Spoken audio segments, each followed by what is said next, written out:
Hello, I'm Isaac Hayes III, founder and CEO of Fanbase, and I'm here with a very important message. We are at a turning point in the Black community where we must have equity in the apps we use that scale to billions of dollars. But this time, we own the infrastructure, we own the culture, and we shape the future. And Fanbase is the future. Fanbase combines the free functionality of Instagram, TikTok, and YouTube into an all-in-one platform built for the evolution of social media and monetization. With over 1.4 million users, that's real proof that we are shifting the conversation of tech ownership and equity for creators. So right now, I want you to go to startengine.com/fanbase and invest today. The minimum to invest is $399. That gets you 60 shares of stock in Fanbase at $665 a share. This marks a turning point in Black ownership of social media. If we don't take this opportunity to own social media right now, we will always be customers to our own creations. And that can't go on. So once again, go to startengine.com/fanbase and invest today. We must own the platforms where our voices live, our stories matter, and where our culture drives the world. Thank you. Folks, Black Star Network is here. Oh, no punches! I'm real revolutionary right now. Support this man, Black Media. He makes sure that our stories are told. Thank you for being the voice of Black America, Roland. Stay black. I love y'all. All momentum we have now, we have to keep this going. The video looks phenomenal. See, this difference between Black Star Network and Black-owned media and something like CNN. You can't be Black-owned media and be scared. It's time to be smart. Bring your eyeballs home. You dig?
Today is Wednesday, December 17, 2025. Coming up on Roland Martin Unfiltered, streaming live on the Black Star Network. A years-long fight over a charter school in Connecticut results in the Black-led charter network suing the state of Connecticut. We'll talk to Dr. Steve Perry about Capital Preparatory's lawsuit. 4 House Republicans buck Speaker Mike Johnson and side with Democrats to extend the Affordable Care Act subsidies. Hear from GOP members and what's next with millions of Americans' health care on the line. ProPublica uncovers a man-made hunger crisis in Kenya's Kakuma refugee camp after Trump's USAID cuts. Reporter Anna Maria Barry-Jester will join us. Folks, 50 years after the founding of NABJ, we'll talk with founder Norma Adams-Wade right here on the show. Plus, white people are really upset. These racist white folks are really upset that the statue of Robert E. Lee has been removed from the U.S. Capitol because it's replaced by a black woman, Barbara Johns. Also, a white man posted an article talking about how DEI just really hurt so many millennials. And boy, the white people have been posting and going crazy. The entire piece is trash. And we'll talk about it. It's time to bring the funk on Roland Martin Unfiltered on the Black Star Network. Let's go. He's got whatever the miss, he's on it. Whatever it is, he's got the scoop, the fact, the find. And when it breaks, he's right on time and it's rolling. Best believe he's knowing. Putting it down from sports to news to politics. With entertainment just for kicks, he's rolling.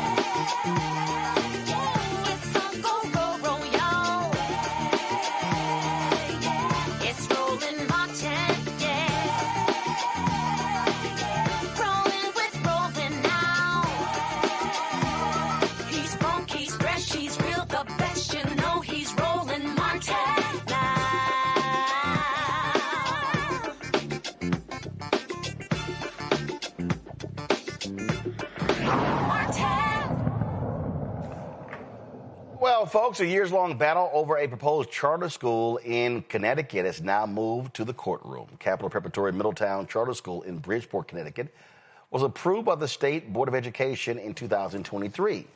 But here we sit 2 years later, and they still haven't received any funding, and they've never opened their doors.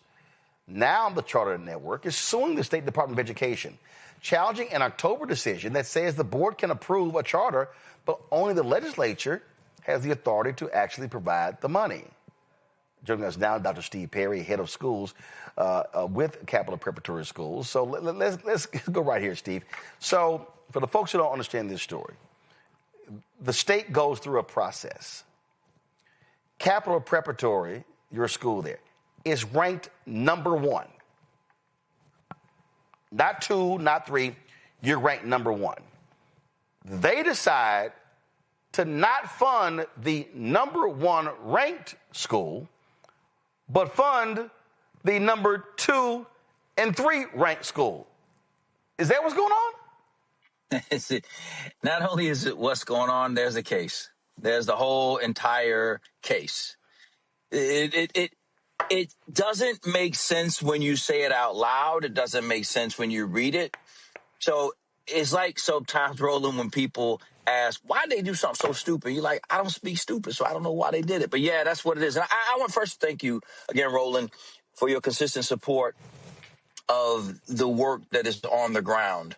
I know you get the opportunity to talk to a lot of really important people, but you also take the time to recognize that important people are not always people who people know. And the children of Middletown, Connecticut, a town that most folks wouldn't even know exist, they're important too.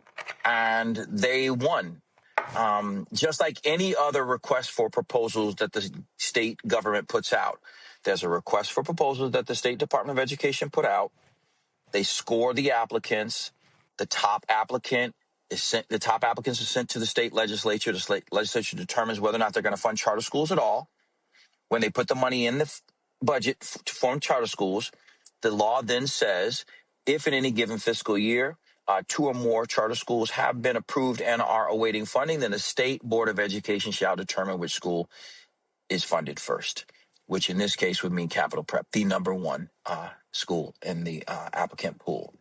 But as a result of some skullduggery by two white legislators, one is named Matthew Lesser, Senator Matthew Lesser, and the other one is Union Boss. She's literally the vice president of the NEA in the state of Connecticut, and she's a state senator. These two people conspired. What's her name? Her name is Jan Hockadell, Senator Jan Hockadell, Union President Jan Hockadell. No conflict of interest there. What they did was they conspired with the Senate leader. His name is Senator Marty Looney. And they agreed that because these two senators,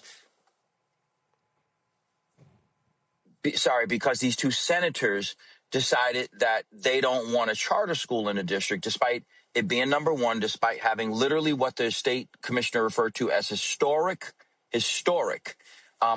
approval in the community. These two white legislators decided that this black-founded school would not be allowed to open, despite the fact that in Middletown, which again is a town that most people wouldn't know about, the black children are performing so low that if they were their own school district, they'd be one of the lowest performing school districts in the state of Connecticut. So the disparity is that great. So not only is it that they don't want a charter school, they don't want your charter school. That would be true. So they don't want they don't want me to have a charter school in my hometown. So I'm from Middletown, Connecticut. And actually, they went so far as to say Senator Matt Lesser told the commissioner of the State Department of Education that during the public hearing, our black and Latin children were aggressive and intimidating. Now, our children, as you've seen, Roland, 100% of them go on to four-year colleges and have since we started our first school 20 years ago. Our children are doctors, lawyers, teachers, preachers, and all parts in between. They were there cheering on each other as they spoke extemporaneously about how important it is that, and I got to say it the way they said it, brothers and sisters who we have never even met deserve to have what we have. So even if we never meet them, we understand that it's our responsibility to speak on their behalf. And yes, you see, they are gorgeous. So the state senator who has since claimed that he's Latin, it's just it's fascinating, to get into the Black and Puerto Rican caucus. He's from Argentina, which is whiter than Sweden. He said to the state commissioner that our children intimidated people and the people didn't get a chance to speak, which was a lie. Because first of all, let's be real clear. There was a hearing. We live streamed it. This is it right here, y'all. Y'all, It was in 3 hour, 11 minute, and 51 second speech. If I scrub through, y'all, these are all people who, actually, for some reason, it's not scrubbing live, but these are all people, there was 3 hours of testimony. So to say someone couldn't speak is sort of insane. It's not just insane, it's a straight lie. But more important than any of that is this. Regardless of the skullduggery, the inappropriateness of the senators, that's Senator Matt Lesser, Senator and Union Boss Jan Hockadell, and Senator President Pro Tem of the State Senate, Marty Looney, despite the fact that they have, in fact, conspired and broken the law, if the State Department of Education did what it was supposed to have done, which was to determine which school was funded first, based upon what the law says, 1066, subsection EEK, then we wouldn't be in this conversation, because the General Assembly only gave itself the authority to determine whether or not charter schools are funded writ large, not if any individual charter school is funded. Think about this for a second. What the state is arguing is that state legislators can individually determine which charter schools are or are not funded, period. Even after they've gone through a transparent RFP process, even after they've gone through public hearings, that in a backdoor deal, they're saying that the law says that a backdoor deal allows for any senator or representative in any district can determine I know that they're number one. I know they've gone through the RFP process. I know we've gotten overwhelming support, but I by myself don't want it, so I have a one-man veto. And they say that's the argument of the State Department of Education. I've spoken to people at the State Department of Education. I've spoken to legislators. All of them say, look, we know we've broken the law. Like, we actually know, and we don't understand why they're doing this except for the fact that they don't want you to have a new school. They want to do everything they can to stop you, and they're going to do that, even if it means breaking the law. So for the folks, again, who are not familiar with your story, your first charter school was right there in Connecticut. And what's driving them crazy. But before that, you actually worked in the traditional school system. Go ahead. And I started. It worked in. Why we started our schools, Roland, is because I had an Upward Bound program. And those who are familiar with Upward Bound programs, they're programs that work with children from historically disadvantaged populations in their schools. So I was in the schools supporting this neighborhood schools, working with their teachers and the principals. And then I would take the children during the summer and I would provide them with academic enrichment in anticipation of the upcoming year. But Roland, what started to happen was I would work with them for 6 weeks. Let's say I would have them in algebra during the summer in anticipation of them taking algebra in the fall. They take algebra. They'd be enrolled in algebra for the fall, and I would go look at their schedule 2 weeks in, and I'd find that they were something like extended algebra or basic math. And I'm like, well, why are they in these classes? Like, what happened? And after so many times of asking this question and coming away with the flim and the flam, I just said, you know what? I could run a school at least as well as these people. I mean, I could suck at least as bad as them. So we started our own magnet school in the Hartford Public School System. And from the first year, 2005, 2006, to today, 2025, 2026, every single graduate of Capital Prep, whether it's in Hartford, Bridgeport, or Harlem, and now in the Bronx, every single child who's graduated from Capital Prep has been accepted to a four-year college, full stop. So you've had massive success. You've taken students that have operated in the traditional system, that failed, brought them up to speed, educated them. So they literally are saying, we're going to penalize you, Dr. Steve Perry, and Capital Preparatory because you're too successful. We are actually the #1 high school in the state of Connecticut. And I want you to understand what that means, Roland. We're talking about 209 high schools in the state of Connecticut, which is overwhelmingly white and overwhelmingly wealthy. I want to say that again, overwhelmingly white and overwhelmingly wealthy. Depending upon who you ask, Connecticut is either #1 or #2 in the United States of America in terms of academic performance.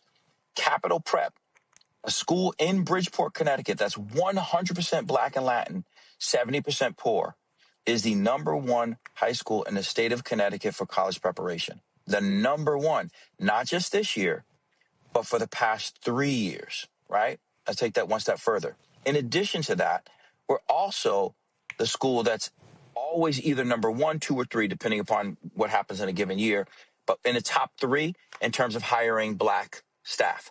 So we have the most Black teachers and the highest performing school as it relates to sending children to college and getting them ready for post-secondary life.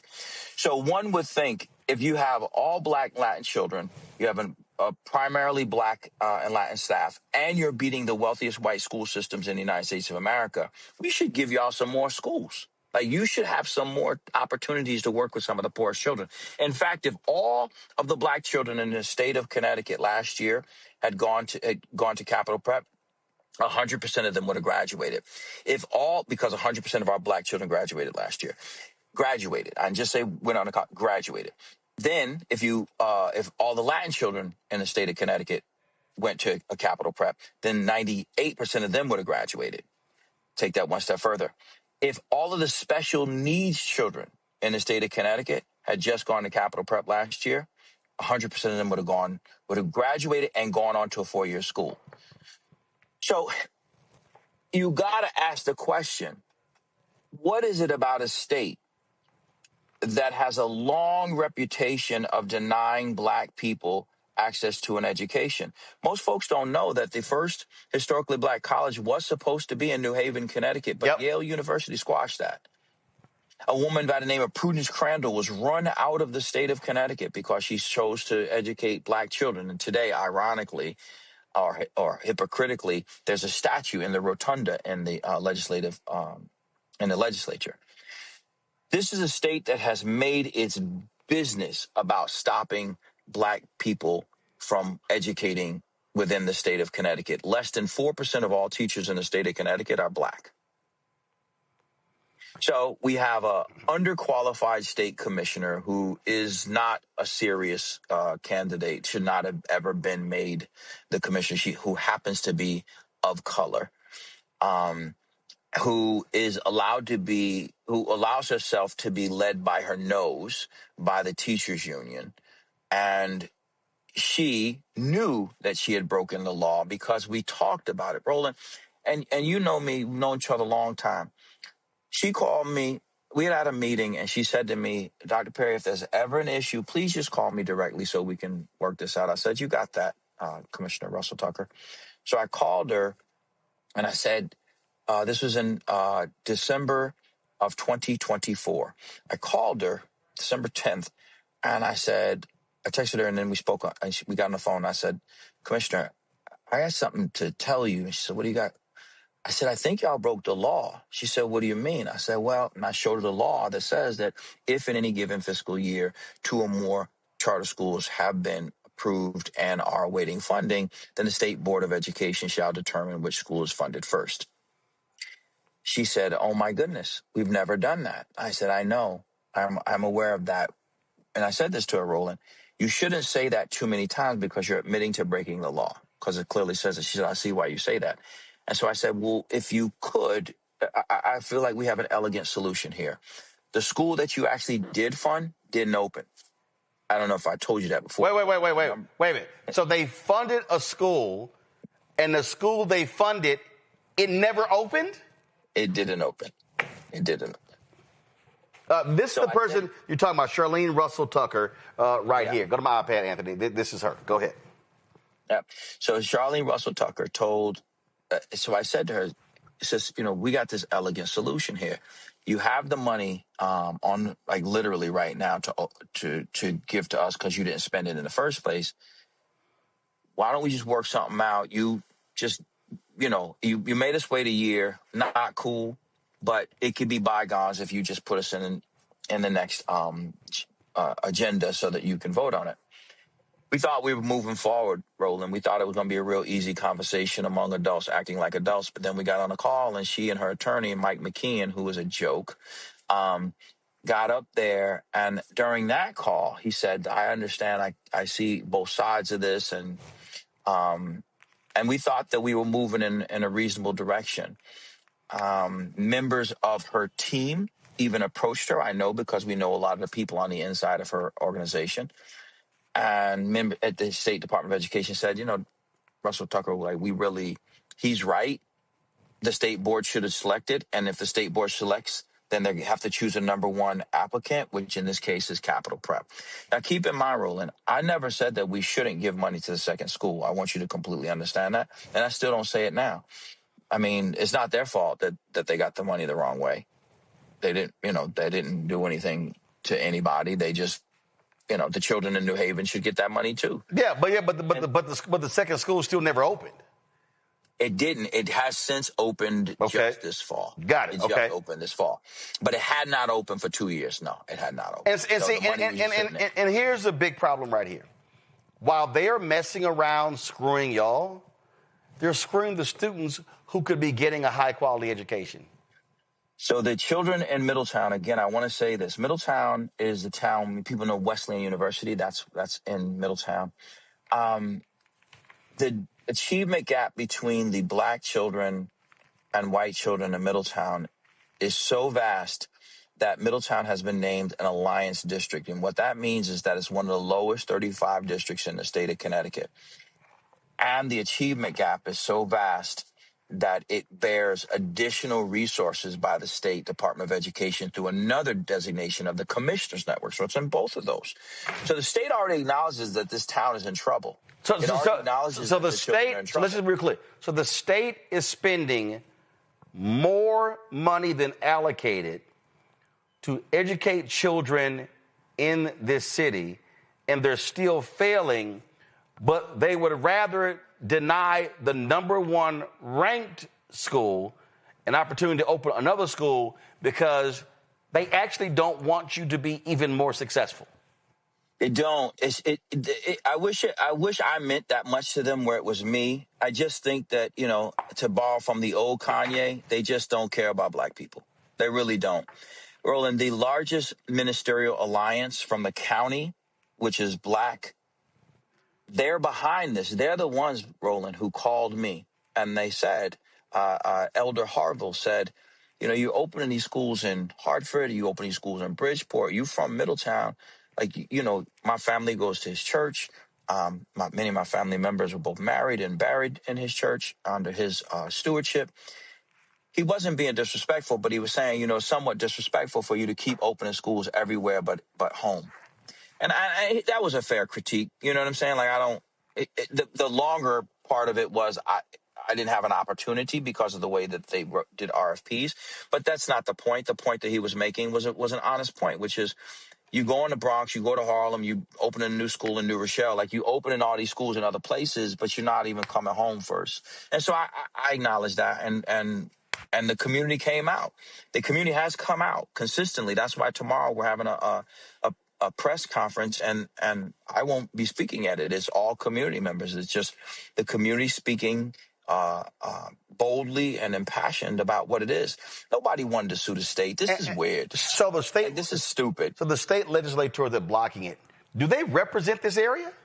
They do. They do. In fact, and this is where it gets gross, Roland, and this is where we need to start calling out our community. To vote people out. Yeah, vote people out. But before we vote people out, Roland, there's this Senator Matt Lesser. He was somebody who this particular church that I'm talking about, they honored. Like, he would come in with his little goofy citation and, you know, whatever citation they give him, whatever. And they treated him like a brother. And so much so that when they pulled him aside, they said to him, are you really serious? Like, what they said to him in a meeting, again, that I wasn't even a part of. They said to him, this is not Dr. Perry's school. This is our school. We called him to do this. He works for us. And what Matt Lesser said to Elder Harville, he said, you are beating a dead horse in his sanctuary. Wow. This is a man who has been in there glad-handing. If you were to go on his website, you see pictures of him there. He has used black people. He continues to use black people. And what Elder Harville said, he said, we don't ask y'all for nothing. We do everything you ask us to do. And all we're saying is we're not even taking anything from you guys. We're just saying we want to do our own school. We want to serve our own children. Matt Lesser has done everything he could to make sure that doesn't happen. So people like him tend to hide back in the shadows, and we don't know who they are. That's why I'm saying his name. I'm saying his name so that people can understand that this clown, and he is a clown, is somebody who is openly working against the black community. Because if he were a true representative, he would have to do the following. He'd have to say, wait a minute, y'all won fair and square. Even if I don't want a charter school, you won. So it is what it is. But that's not what he's doing. That's not what he's doing at all. The reason why we're suing is because he started the breach of the law. But the real reason is the commissioner and the State Department of Education had the opportunity to right this wrong. Even the governor, Roland, you won't believe. So even the governor now got himself ensnared in this. And now he's taking this stance. And everybody knows that Governor Ned Lamont does not have a real strong footing in the black community. He's a Democrat, so he gets it just by default. But I mean, Ned can't go into the hood. He can't rally Bridgeport, Hartford, and New Haven. He needs emissaries. And more people are seeing that he's a man who has no juice in the community, and he can ill afford to lose 5, 10, 15% of black people like many of the national politicians did against Trump. Can't do it. He won his last election against a Republican, 51-49. He can't lose 5%.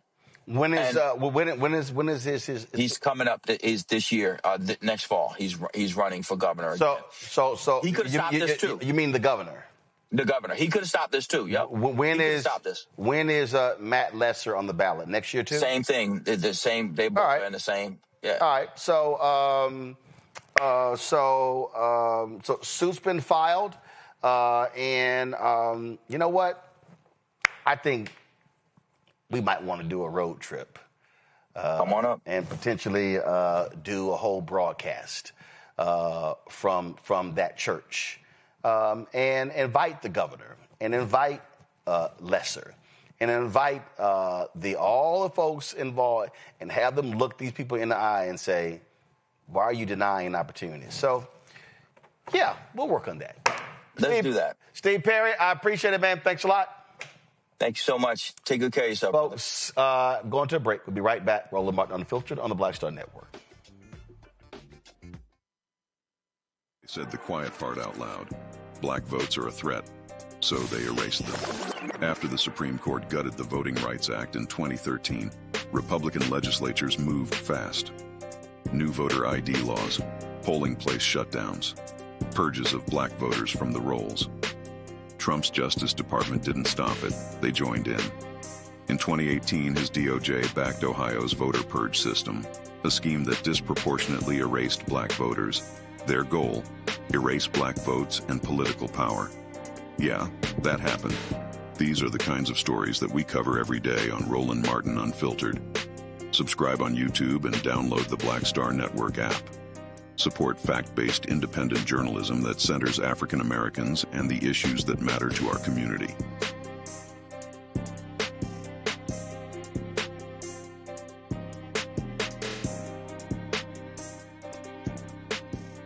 How you doing? My name is Mark Carey, and you're watching Roland Martin Unfiltered. Deep into it, like pasteurized milk without the 2%. We getting deep. You want to turn that shit off? We're doing an interview, motherfucker.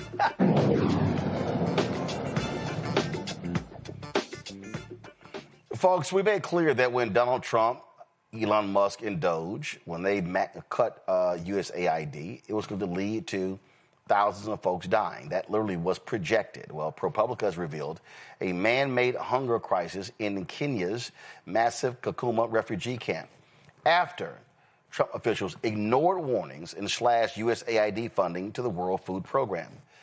Despite Secretary of State Marco Rubio's claims that food aid was spared, 308,000 refugees saw rations hit historic lows. Half got nothing at all, forcing impossible choices as malnutrition soared and child death spiked, with at least 54 kids dying from complications this year. That is pathetic. Anna Maria Barry-Jester is investigative reporter at ProPublica. She joins us right now. I'm glad to have you here. Anna, United Nations made clear they estimated the people were going to die as a result of this, and the people who claim to be pro-life do not care. What we found in our investigation is that Trump officials were warned repeatedly that there would be great harm to people in Kenya. We also went to South Sudan and looked at the effects of cutting healthcare in a cholera outbreak there. But what we found was that they were warned repeatedly that people would be harmed, that there would be violence from these cuts, and they proceeded with them anyways. What's interesting here is that the Trump administration said they wanted to do a review of all of the programs that USAID ran. They did that review, but even programs that they kept, they did not fund throughout the year. So WFP's work in Kenya, where the United States fed, nearly 750,000 people, refugees who are in Kenya, who have escaped violence, who are living there in refugee camps. The United States provided food to them. They kept that program on paper, but in reality, they did not fund it until the end of September, which meant that WFP had to slash rations to historic lows never seen before, so low that in August, they did not give food to half of the people in the camp in Kakuma. And how does the State Department respond? Well, we asked the State Department a detailed list of questions. A senior State Department official said that fast, drastic changes to foreign aid were necessary to reform a calcified system. They said that you need to look at what happens in the long run. Some disruptions in the short term are to be expected. They maintain that nobody has died as a result of the funding cuts. They told us that was a disgusting framing and that there are people dying in horrible situations all around the world all the time. And this is not just happening in Kenya; it's happening in other places as well. I mean, it's clear how devastating these cuts have been all across the world. Yeah, so we also spent a couple of weeks in South Sudan, which is the youngest, poorest country in the world. The United States has spent billions of dollars there since South Sudan became a nation, and we really are the backbone of South Sudan's healthcare infrastructure. They were in the middle of what is now the largest cholera outbreak in the nation's history when Trump took office, and the United States paid for a lot of the basic healthcare services there. So we went to this area that is really just never seen anything like it. 70% of it is covered in water. There have been these massive floods. It's been experiencing years of violent conflict. There are Sudanese refugees pouring in over the border, escaping violence and conflict there. And many of the programs that the U.S. paid for had to shut down because they didn't have funding. So, for example, there was a series of healthcare clinics that had cholera outbreak response units. And in February, they shut down, and we boated out to one of these really rural places, and we met this man, Tortop. He lived directly next to one of these clinics. But when his mother got cholera in mid-March, the clinic had already shut down. And so he tried to canoe her the 8 hours to the state hospital, but she died on the way. And what's important about cholera is that it is very deadly, but it's very easy and simple to treat. You just need hydration. So all of she needed were a couple of IV bags that cost, 62 cents each, but the clinic wasn't there. And so they couldn't get that help.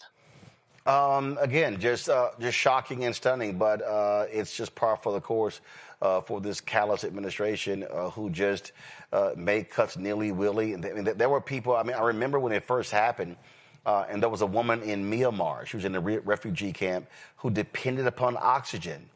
When the email went out, the oxygen was immediately cut off. She died 48 hours later. Yeah, what's challenging about this situation is that, Secretary of State Marco Rubio said that they would maintain life-saving programs, and they went through a review and canceled thousands of programs, but kept, close to 1,000 programs on paper.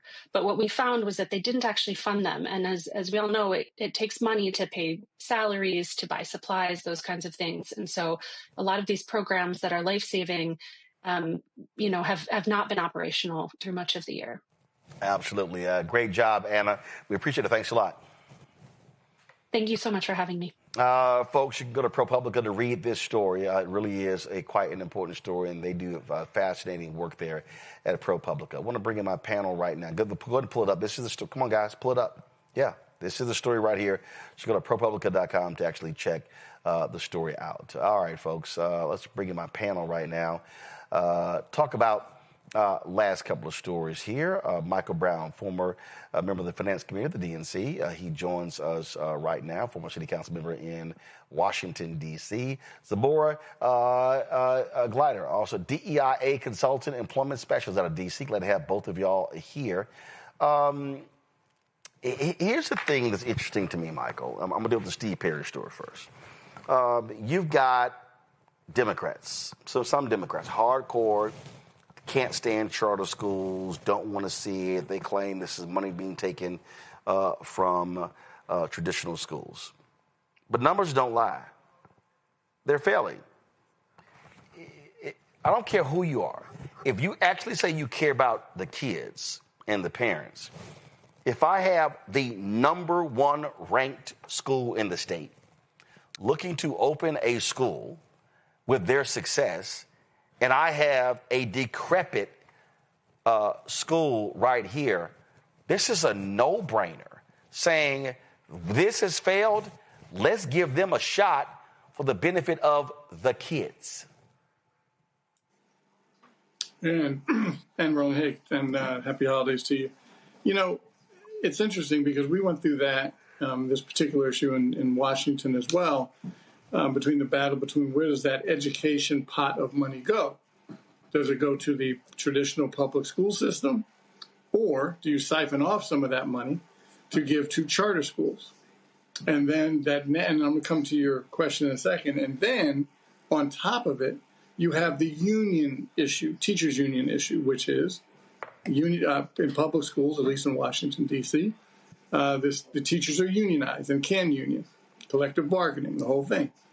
In charter schools, again, at least here in Washington, D.C., I can't speak for other localities, you cannot unionize. So it's... I'm sorry, you broke up right there. You said you cannot what? You cannot unionize in charter schools. Okay. You can in public. So there are obviously so many of these hurdles when you're trying to open a charter school. It makes it very challenging with not just the economics of the siphoning of the money that's supposed to go to the traditional public schools, plus the politics of the teachers union. Specifically to the Connecticut issue, it's strange to me that if that school is so successful, it would seem to me elected officials and stakeholders would want to cut ribbons, every week at that school to brag about how well it's doing, rather than why they're doing it this way. So that part, I just don't understand the politics of it to be so egregious about this particular school, especially since it's doing so well. Zabora, what makes no sense to me is if you actually care about education, you want what's best for the kids. And I still don't get, how do you skip a whole review process, and you come out number one and you skip them, but you give money to the number two? Yeah, that definitely doesn't make any sense. It's like you already know that these are the rules and the laws are set in place for a reason. And the school is doing significantly better than most schools. They're doing well with Black kids. They're doing well with Latino kids. They're doing well with disabled kids. How do you not look at the numbers and look at the progress that they're making and not support that? It shows that historically you have been not doing what it takes to support these communities that are set up incorrectly in the beginning. And here we go again. You see they're doing successful. You're not paying attention to their success. You have given the approval. The school that you said you wanted to give the money to, they didn't open. How would you not make sure that the school that should have the money that has proven to be very successful is receiving the funds for that? That it just doesn't make sense. And it shows that you don't want Black and brown kids or disabled kids to be successful. You want to do things that continue to hinder them, that continue to marginalize them, and to continue to not allow their education to be put first. You keep creating all these obstacles that stop these individuals and these communities from being successful. Why continue to marginalize them when you see that they are being successful? Yeah, it just makes no sense to me as well. As Don, let's talk about the USAID story. Michael, you heard me say that and talk to the reporter. How can these people actually call themselves pro-life and they are willingly watching people die due to starvation?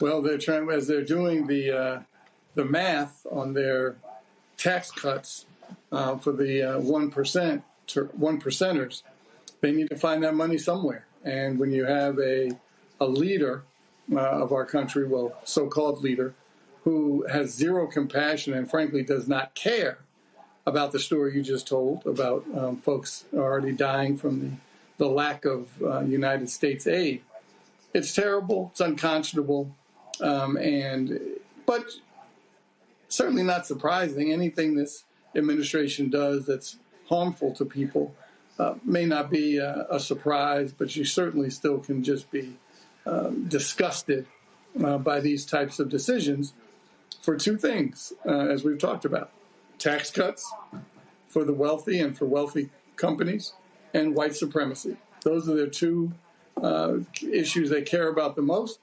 and too bad for people that rely on the United States for aid. But it just shows you, Zabor, exactly who these people are. And guess who's very silent about the deaths of poor people starving? White conservative evangelicals. Definitely. And they're supposed to be Christian. They should be caring for the world. You know, that is not happening. We are, as a country, losing those Christian values to greed. We are keeping immigrants from other countries that are not white. If you're not a white country, if you're not a part of that white group of people, hey, we're not going to feed you. We're not going to support you. We're not going to allow you to come to our country. And it's just very disheartening to see all of these things, from illnesses to dehydration, you know, simple things that we could fix and that we could do with the aid, when we're spending so much money on wasting money and not being good stewards of our resource like like they're supposed to be doing, right? We should be a good steward over the resources we have. But we're building wings of the White House that no one goes to, right? A ballroom, instead of feeding the millions of people across the world and giving them the health care that they need. The USA has stood on being a power and being able to be supports to these nations. And that is one of the reasons why we stay in power. If we continue to do things that take away our support and how the world is able to view us through bad decisions, through just decisions that are rooted in racism, I don't know where we are in the next 15, 20 years. I don't know where our kids stand. And it should be just ethically in you to say, hey, these individuals, these countries need our support. We have excess. That's why we're able to build things like unnecessary ballrooms. Why are we not supporting these countries and feeding these individuals that are in need? Absolutely. All right, folks, we're going to go to a break. Come back more to break down right here on Roland Martin Unfiltered on the Black Star Network. Support the work that we do. Join our Bring the Funk fan club. Your dollars make it possible to do what we do. If you want to contribute via Cash App, use the striped QR code. Just hit right here, bottom left-hand corner. If you want to use PayPal, R Martin Unfiltered, Venmo, RM Unfiltered, Zelle, Roland at RolandSMartin.com, Roland at RolandMartinUnfiltered.com. Check some money order. Make it payable to Roland Martin Unfiltered, P.O. Box 57196, Washington, D.C., 20037-0196. Back in a moment. If in this country right now, you have people get up in the morning and the only thing they can think about is how many people they can hurt, and they got the power, that's the time for mourning. For better or worse, what makes America special, it's that legal system that's supposed to protect minorities from the tyranny of the majority. We are at a point of a moral emergency. We must raise a voice of outrage. We must raise a voice of compassion. And we must raise a voice of unity. We are not in a crisis of party versus party. We are in a crisis of civilization, a human rights crisis, and a crisis of democracy itself. And guess what? You've been chosen to make sure that those that would destroy, those that would hate, don't have the final say, and they don't ultimately win.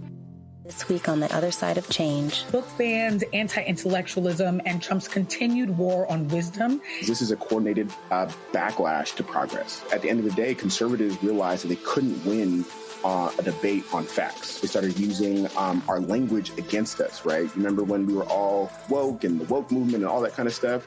Now everything is anti-woke, right? When we were talking about including diversity, equity, inclusion, and higher education, now it's anti-DEI. All this are efforts to suppress the truth because truth empowers people. You're watching The Other Side of Change only on the Black Star Network. Hey, what's up, everybody? It's Godfrey, the funniest dude on the planet. And you're watching Roland Martin Unfiltered.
Hey, folks, welcome back to Roland Martin Unfiltered. Oh, the white racists.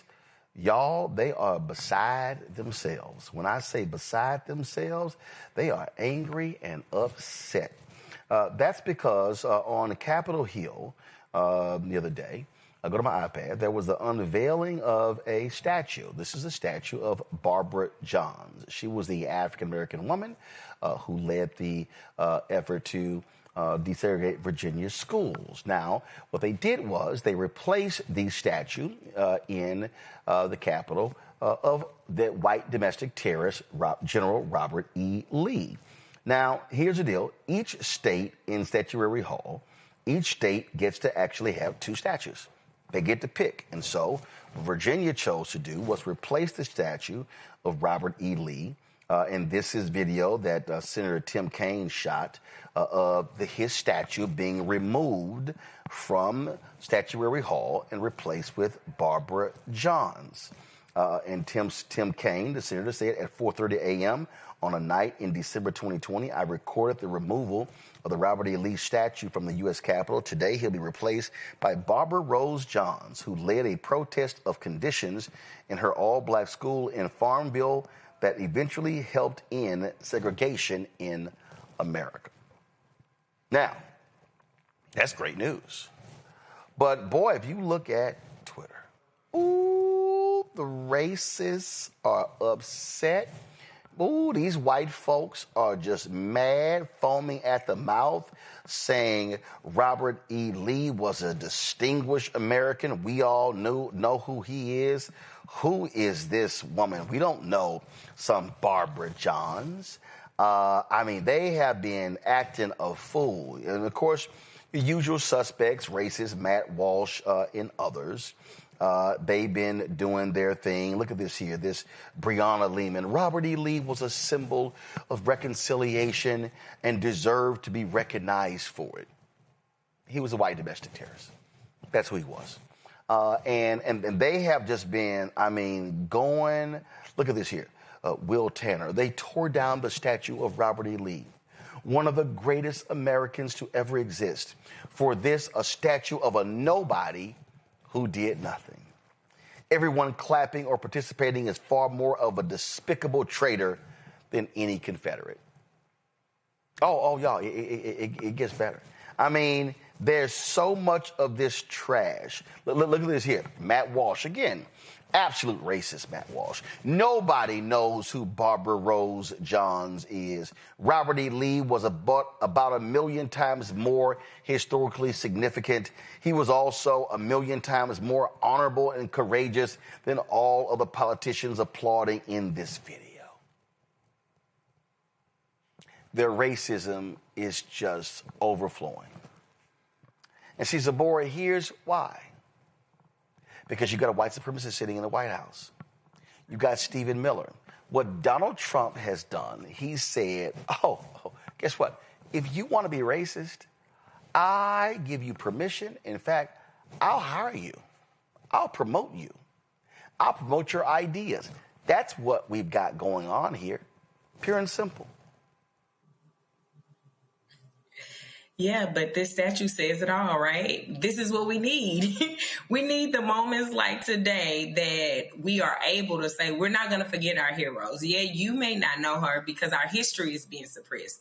In a day and age where you're trying to shut down our history in our museums, where you're suppressing our voices in research and in colleges all over the U.S., you're right. We're going to celebrate her. We're going to make sure other people know who she is and get him up out of here. He don't need to be there. He's been there too long. We've had enough of the racists having these statues and these monuments, and people are just really praising them when in reality they did things to destroy our communities. And to see without people like Ms. Johns, guess what? We don't have Brown versus Board of Education. We don't have, this lets us know that we have to keep fighting. We are in a place where even when the racists look like they're winning, we're still having victories. And without our fight, without our heroes, like, Ms. Barbara Johns, guess what? We don't know our history. So thank you for putting the statue up. Thank you for getting it right once in this administration, even though it's not really them, but still, just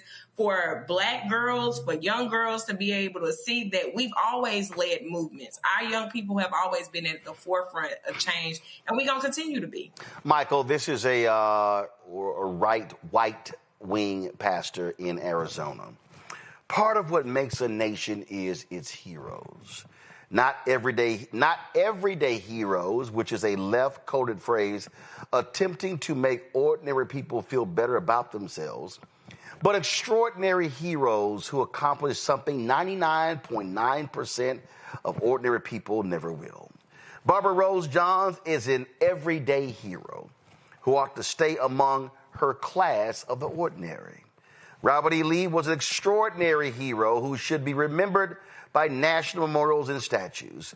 What and who we celebrate matters. This woman, as kind as she may have been, is a grain of sand compared to the virtuous mountain of General Lee. Is it any shock that the right white wingers loves them a Confederate general who wanted to keep Black folks as slaves? Not a surprise at all. And I think it's wonderful for Miss Johns and her family that they now have a presence in Statutory Hall on Capitol Hill. But it also shows that elections have consequences. Can you imagine if Tim Kaine was not in the United States Senate representing the state of Virginia? Then maybe a Republican would a Republican would have kept Robert E. Lee up in Statutory Hall. The second question I have, Roland, I've never understood this question, and your description of Robert E. Lee is exactly right. He's a white domestic terrorist, period.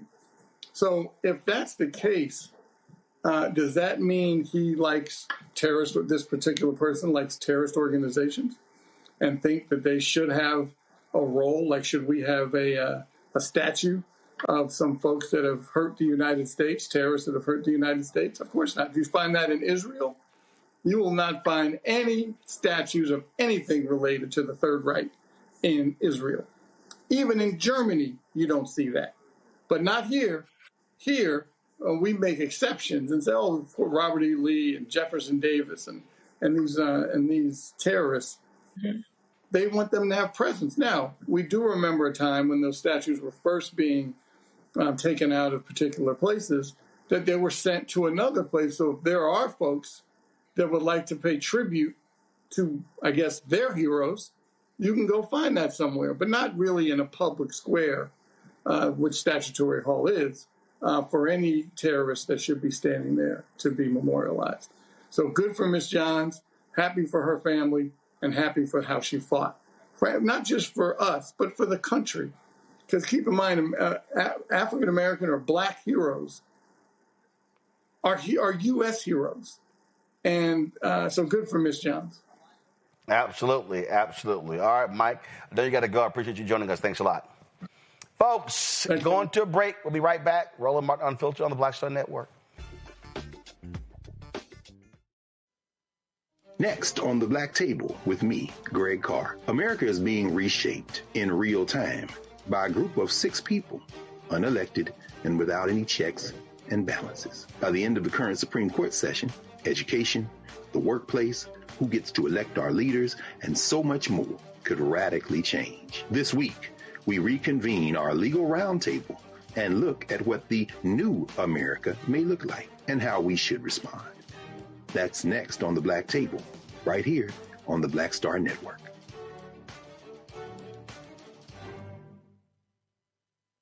It's your boy Earthquake, giving Roland Martin something to do, because he don't know what to do. He's from Texas. Ain't his fault.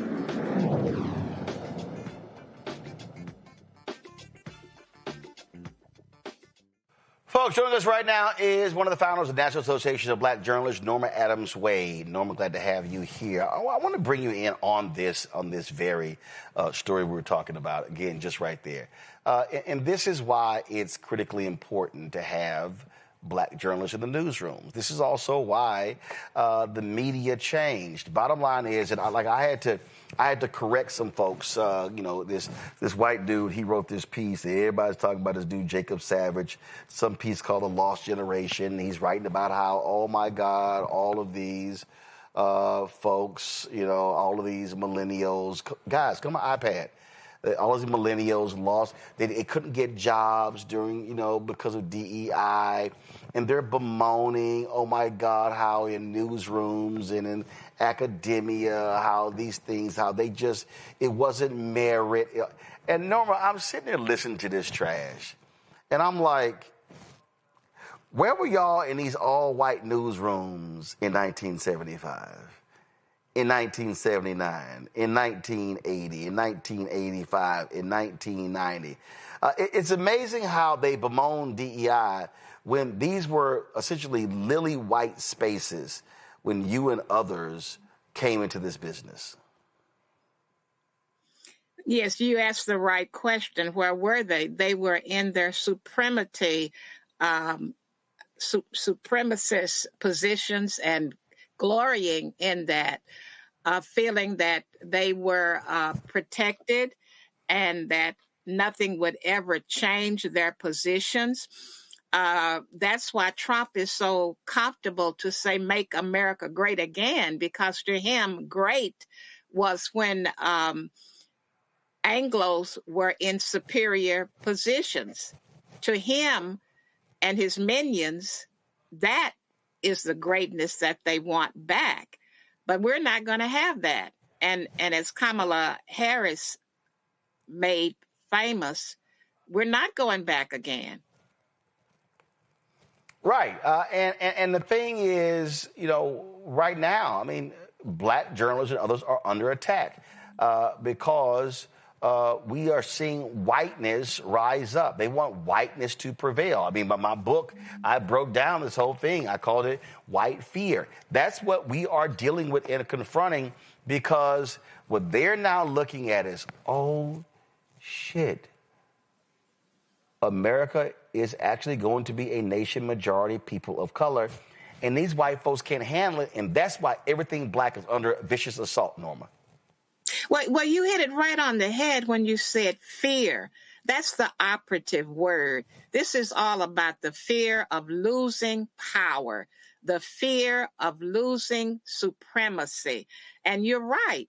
The thought of being a nation of immigrants, a nation of people of color who have power, is extremely frightening to a people who have always been at the top and do not know how to live beyond that position of being at the top. So it's all about fear.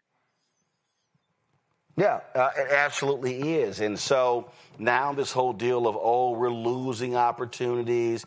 And again, I love when these people talk about merit and how we need to be merit. No, what they really want, Norma, they want the world of Mad Men. They literally want the world where white men got all the jobs, can walk around and do whatever they want. White women, black people were complete subservient or non-existent roles. And what these white folks today are mad about is like, damn, we missed the good old white days. That's what Make America Great Again is all about. You're absolutely right. But again, the wonderful thing about the current scenario is that we as a people of color, we as various immigrants who legitimately came to this country under an open invitation and a beacon from a statue in the harbor saying, give me your tired, your poor, your huddled masses yearning to be free. And we came, we're here. Now we, descendants of Africa, no, we did not come by invitation. We were dragged here in shackles, but we rose above that position. And in 75, when we founded the National Association of Black Journalists, that was part of our premise, is that we were going to tell our own story. We were going to open doors that would make people who looked like us rise to higher positions because we'd been held back. And we were going to make conditions better for the communities that we represented. So no, we did not buy the scenario of staying in our place because that wasn't our place. And I had to remind some people, Norma, in terms of how these things happen. So your first job in a mainstream white newsroom was when? I came in as a general assignments reporter. I ended up covering federal courts. And what year? What year? I came to the Dallas Morning News in 1974. Now, I have to pay tribute to my mentor, my adopted mother, I call her, Julia Scott Reed. She was Queen Bee of the Black press. The Morning News brought her in 1967 as a result of the Kerner Commission, which said that America needed to open its doors to other cultures other than whites. And they brought her in, and she came in with her own agenda. Now, she strictly covered the Black community when she was hired as the first Black at the Dallas Morning News in 1967. She strictly covered the Black community. And then 7 years later, I came in and I was hired as the first Black to cover news citywide of all cultures. But I always have to mention Julia Scott Reed because she was nobody's puppet. I mean, she was her own person. And she said, look, when I come aboard, I'm going to still do what I do. She's very political. She's very politically active. She said, I'm still going to be in politics, which she was. Jesse Jackson was a good friend of hers, and many of the leaders in that 1960s era. So she was well thought of. So I always have to pay tribute to her. But I came to the Morning News in 1974, and then the National Association of Black Journalists was founded a year later in D.C. And the point I made, because you just made it, the Kerner Commission report. That report, of course, was commissioned to examine the race riots of 1967. When it was released in 1968, they stated point blank.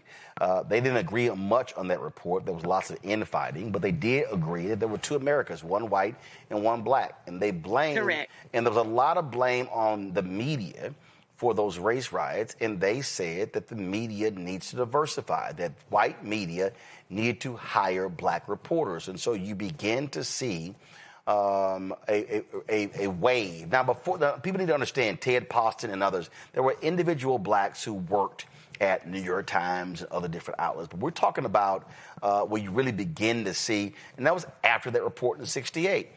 And the bottom line is, I had to remind people, and folks don't even understand this. The reason that Moneta Sleet won the Pulitzer Prize for Ebony Magazine for that historic photo of Dr. King's funeral, Bernice King laying on Coretta Scott King's lap, is because she forced that to happen. The white media, the white media at Dr. King's funeral, they were going to have a Jim Crow press pool. And when Simeon Booker of Jet Magazine, Lerone Bennett, Ebony Magazine, went to Coretta Scott King and said, Mrs. King, they are not allowing Ebony and Jet in the pool to cover his funeral, she said, if Ebony and Jet are not in that pool, there will be no pool. So people need to understand that history is real. So, and again, you joined in 74. Not that many in the 70s. Now we go into the 80s. We go into the 90s. There were so many media outlets in the 90s, a lot of newspapers that had no Black reporters at all in the 90s. But see, Roland, you're telling that Martin Luther King story is a perfect example of why we are so needed in media. That story would not have come out without people like you telling it. And you just told it to a whole new generation. But it was told by you, and that was part of our premise. We came in 75, we came as a bunch of griots who were used to telling our stories to our people. And we decided to organize and form a bond to tell our story to the world as a group of griots who knew what it meant to tell our own story, going back to our heritage in Africa, where stories were told orally. And the griots just told it and told it and told it, and the generations kept carrying it on. But what you just did, Roland Martin, by telling that Martin Luther King story, you were a griot. You told a story that needed to be heard by a new generation. And it came from a person like you where it meant something. And if you hadn't told it, how many people would never have heard that story before? That's why we formed the organization. That's why we are what we are. And that's why people have to understand that while we continue to fight for voices to be in mainstream newsrooms, to be show hosts, to be editors, whatever, we also are seeing a reality, Norma, of individuals creating their own media companies, doing their own thing, because the technology has changed, the creator economy has changed. Now there's actually an ability for somebody to make a real living, sometimes more money they made working in one of these outlets, by being able to do their own thing. And so just your thoughts on that, being a founder, looking back 50 years and seeing where the industry was in 1974 compared to where it is in 1975 when NABJ was founded to where it is in 2025. I wish the public could see this industry from my eyes, from that perspective of looking back over 50 years. And when we gathered in that room in D.C. and signed that document and say, yeah, we want to organize, we had thoughts about our people owning our own and making our own decisions and rising to the top. But here it is. It really kind of took 50 years. It really kind of took 50 years for me to see what we saw in our mind's eye back then. But now I'm literally seeing it with, technology. And I'm not a tech person. I'm an old school person. But when I see what we have the progress we have been able to make in communication, to tell our own story, and that now someone can go on social media and literally tell their story rather than having to do it through a media outlet. But if you could look back through my eyes of seeing this from 50 years ago, when we just talked about it as if it was a Never Never Land premise, but now it is actually happening, and my mouth is open constantly. My mouth is open constantly when I see where we have come and what we've now been able to accomplish. And yet there still are limitations. Oh, absolutely. Absolutely. And our voices absolutely matter. And we have to recognize that if we are not positioning our voices in these spaces and actually using them, there are going to be problems. Zabor, you have a question for Norma Adams-Wade.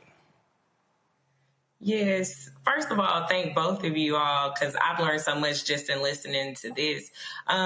With you being here in different eras and just thinking of the era that young journalists are in now, what do you suggest could help them carry them through these changes and difficulties that they're experiencing in media as young Black professionals now? You know what my response to that is? That young journalists should be who they are. I am so impressed with the self-confidence, I guess is the best word for me to use, self-awareness, the self-awareness of this generation of journalists. They just need to be who they are and do what they want to do, which they're going to do. I am convinced this generation will do what it wants to do. Yes, the limitations, the DEIs and all of that, the banning and the barriers, they'll be there. But I am convinced that this generation with this chutzpah is going to do what it's going to do. I think we'll be okay. The battle has never been easy. This battle is just different. instead of having to fight in the streets with picket signs. This generation will fight digitally and advance through AI. I'm one of those who's kind of scared of AI. I have to admit it. I'm a little afraid of it. But this generation, I'm convinced, is going to use that, and they're going to move us forward. I believe it. Well, the moment that we are in, and I say this all the time, that we have to recognize the moment. I've been saying for years that we need to be extremely careful and not allow black-owned media to die because then we're hoping and praying that somebody else tell our story. And I'm just, and listen, there have been some very good, qualified, nice white editors in newsrooms. But when you are leaving your story, your history, being told by somebody else, that is not something that is smart. And so that's one of the reasons why we announced this. When I came up with this idea, actually, when I was running for office, because I'm now back on the board of NABJ as Vice President Digital, I said, guys, we actually have to create an endowment campaign that will secure the future. If we raise this $15 million and we invest that money, then let's just say it returns us 10%. We can now take that $1.5 million and invest in programming that goes throughout the year. Because my greatest concern, Norma, as somebody who grew up in NABJ, was called one of the first NABJ babies, joined the organization in 1989. So I joined when NABJ was only 14 years old. The convention was in New York. And I know what it's done for me. And I've said to people that what this generation cannot do is not ensure the future. So for somebody 15 years from now, 30 years from now, they need to be able to have a place they can go to where they can meet fellow black journalists, talk with them, learn from them, be educated by them, be nurtured by them. They need somebody who can scold them, who can raise them in the ways and maintain that connection to the folks who founded. Because for me, I had the pleasure of knowing and meeting many of these founders. A lot of folks in the future won't necessarily have that. So we've got to make sure that this tradition and that the entity is here and thriving, not surviving, but thriving.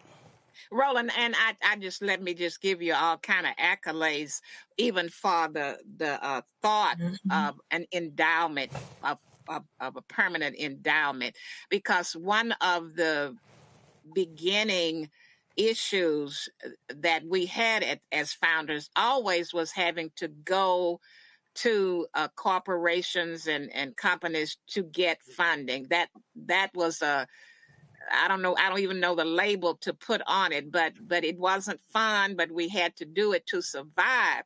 So your premise currently with this funding mechanism and this endowment plan is not to have to do that, not have to go out and solicit. We will already be endowed. The money will be there. You won't have that headache. And so I'm blown away with the concept of the idea of the endowment. I think it's brilliant, actually. I just think it's brilliant. Well, we appreciate it. For folks, we are creating a mechanism for folk to be able to give in different ways for the endowment campaign. So our target goal, of course, is to have what I call our golden circle. That's the people who give $100,000 or more, and they can do that over 4 years. So that comes out to $25,000 a year. But that's one of the things that we're working on. But we do want to be able to create a mechanism for people who even aren't members of NABJ. If they want to give $5 or $10 or $20 or $50 or $100, so we're working on all that right now. And so, Norma, we appreciate it. It's always great to talk to one of our founders. And let me end with our mantra that has sustained me all these 50 years and beyond, which comes out of Africa. Until the lion tells his own story, tales of the hunt will always glorify the hunter. We got to remember that. Absolutely. Norma Adams-Wade, we appreciate it. Thanks a lot. All righty. Thank you very much. Folks, you want to get more information, go to nabjonline.org, nabjonline.org. We come back, headlines, Black Star Network headlines with Brittany Noble. You're watching Roland Martin Unfiltered on the Black Star Network.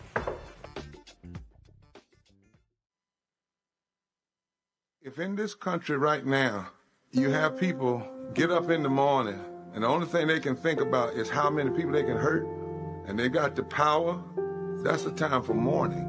For better or worse, what makes America special, it's that legal system that's supposed to protect minorities from the tyranny of the majority. We are at a point of a moral emergency. We must raise a voice of outrage. We must raise a voice of compassion. And we must raise a voice of unity. We are not in a crisis of party versus party. We are in a crisis of civilization, a human rights crisis, and a crisis of democracy itself. And guess what? You've been chosen to make sure that those that would destroy, those that would hate, don't have the final say, and they don't ultimately win. Hello, I'm Bishop T.D. Jakes, and you're watching Roland Martin Unfiltered.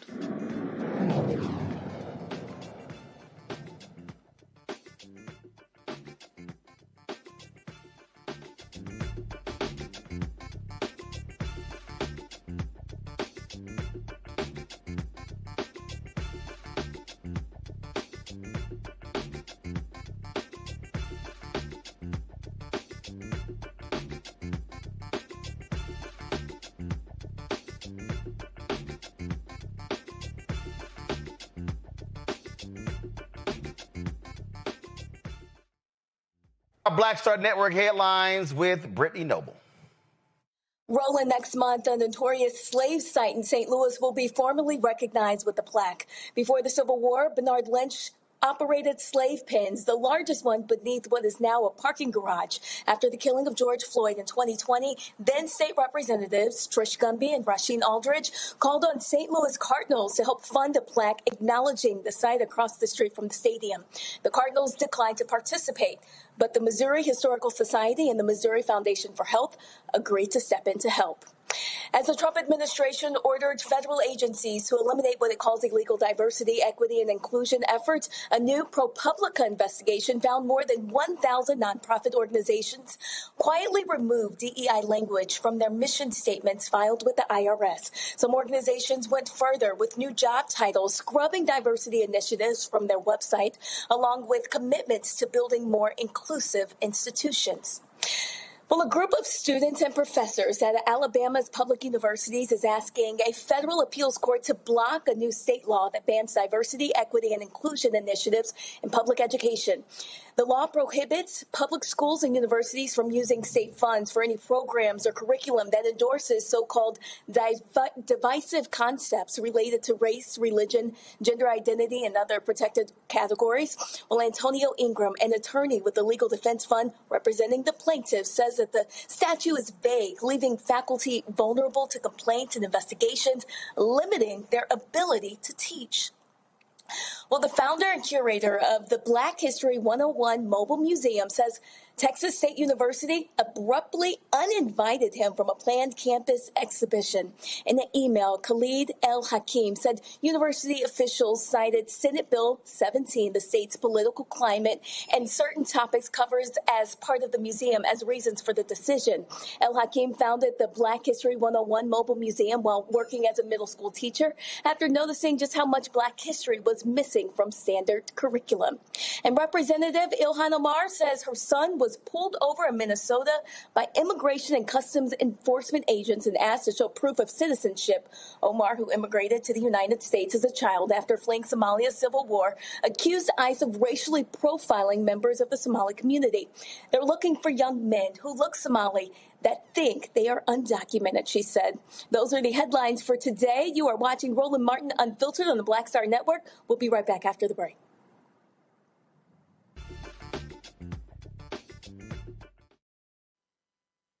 This week on A Balanced Life with Dr. Jackie, we're talking about the ups and the downs of the holidays, the ebb and flow of life, those things that keep us running and gunning. But you know there comes a time in each of our lives where we need to just sit down, sit back and relax, giving you a chance to really find out who you are and how you're going to move your life forward. How do I learn? How do I grow from this? And that's where, resilience comes. So I'm literally walking this out in real time. It's just giving myself all the grace, all the space, all the permission that I need. We're talking about all of these things this week on A Balanced Life with Dr. Jackie here on Black Star Network. Hey, I'm Tasha Cobbs, and you are watching Roland Martin Unfiltered. But I need a little filter. I need something. Blow me out. Make me look 35.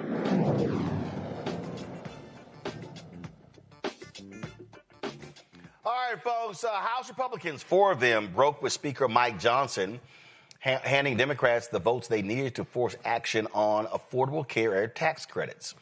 That's right. The lawmakers, Brian Fitzpatrick, Mike Lawler, Rob Bresnahan, and Ryan McKenzie signed on to a discharge petition led by Democratic House Minority Leader Hakeem Jeffries that pushed the petition past the critical 218 signature mark, setting up a likely vote in early January. Now, the GOP health care bill, if it moves forward, the measure would extend the Affordable Care Act's enhanced tax credits for 3 years. Those subsidies are set to expire December 31st, and without them, millions of Americans could see their health insurance premiums jump sharply. Mike Johnson is brushing aside claims he's lost control of the House.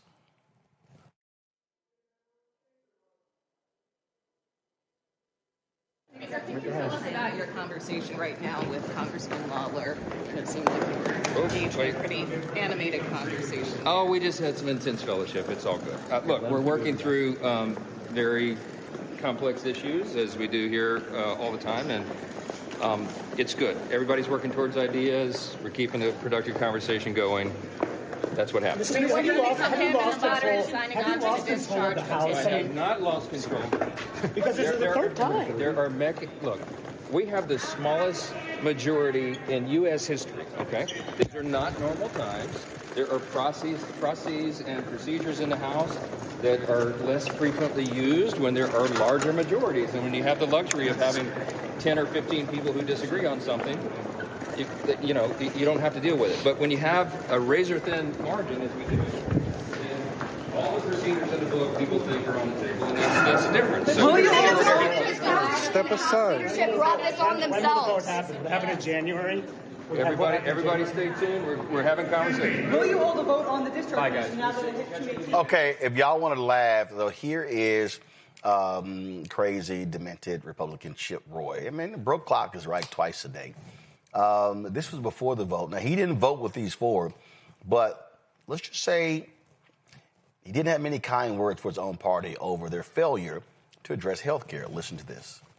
And now we're sitting here and we're listening to nonsense about health care, where my colleagues on the other side of the aisle sit here saying, well, you guys aren't doing anything about the massive expensive cost of health care. Why do you think it's expensive?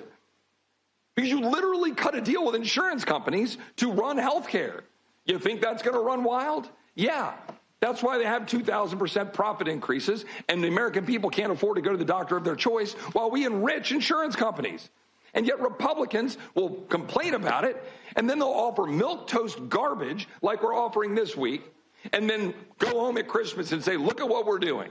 We're campaigning on reducing health care. Well, congratulations. At some point, people will look at this body and say, maybe we should get rid of all 435 members of the House and all 100 members of the Senate and start over, because Congress is literally failing the American people. I yield back.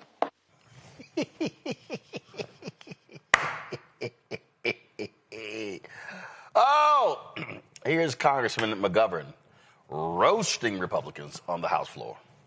2016, then presidential candidate Donald Trump said, we're going to replace Obamacare with something so much better. Nothing followed. On February 27th of 2017, the president said, we have a really terrific, I believe, health care plan coming out. Never did. May 10th, 2018, Donald Trump said, but wait till you see the plans that we have coming out literally over the next 4 weeks. We have a great health care plan coming out. Nothing happened. At a press gaggle near Air Force One in May of 2019, he said, we're coming up with a great health care plan. We're going to have a fantastic health care plan that's coming out in the next 4 weeks. Nothing ever materialized. June 16, 2019, President said, we're going to produce a phenomenal health care plan, and we already have the concept of a plan, and it will be so much better health care. Yeah, well, we'll be announcing it in about 2 months, maybe less. Nothing happened. Fox News interview, the president said, we're signing in a health care plan within 2 weeks, a full and complete health care plan. Nothing happened. July 2020, the president said, well, we're going to be doing a health care plan. We're going to be doing a very inclusive health care plan. I'll be signing it sometime very soon. It might be Sunday, but very, very soon. Nothing happened. August 3rd, 2020, the president says we're going to be introducing a tremendous health care plan sometime hopefully prior to the end of the month. It's just about completed. Nothing. September 15th, 2020, the president says you're going to have a new health care.